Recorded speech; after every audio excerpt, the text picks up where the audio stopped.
Hatua hiyo inalenga kurahisisha mazingira ya biashara kwa wafanyabiashara wa mkoa wa Kigoma na ukanda wote wa Afrika Mashariki ili kuongeza ushiriki wa vijana na wanawake kwenye biashara ya mipakani na kukuza uchumi wa mtu mmoja mmoja na kanda nzima.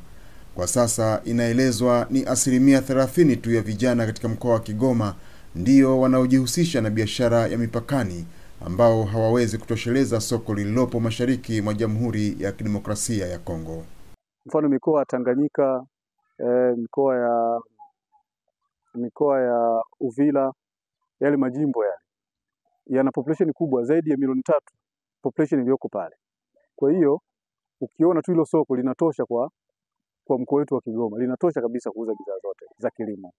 Kwa majadiliano haya yanalenga kwanza kuvifahamu hivyo vikwazo, lakini kuangalia mazingira halisi ya hivi vikwazo namna vinavyojitokeza, lakini yanasababishwa na nani, kwa kuangalia sekta mbalimbali na hasa zaidi hizi taasisi zetu ambazo zinatoa huduma kwenye maeneo ya mipaka, huduma za kibiashara.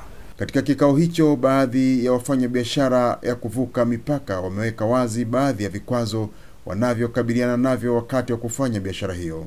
Yaani una vibali vyote, una dokumenti zote, lakini pia wanazuia mzigo ili kwamba tu utoe chochote.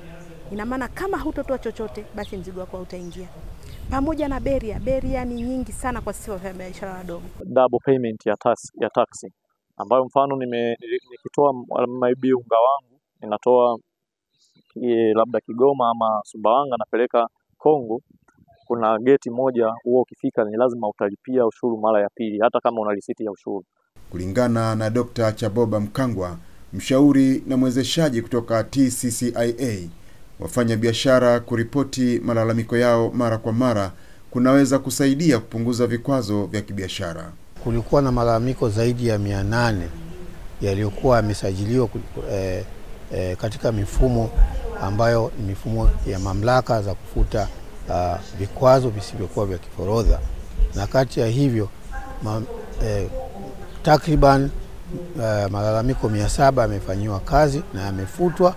Majadiliano haya yanafanyika kupitia mradi wa YEFA unaofadhiliwa na AGRA, ukilenga vijana na wanawake wanaojihusisha na biashara ya mazao ya kilimo maeneo ya mipakani, ambapo ofisa wa programu kutoka AGRA Donald Mizambwa amesema lengo kuu la mradi ni kuchangia katika juhudi za serikali za kupunguza tatizo la ukosefu wa ajira.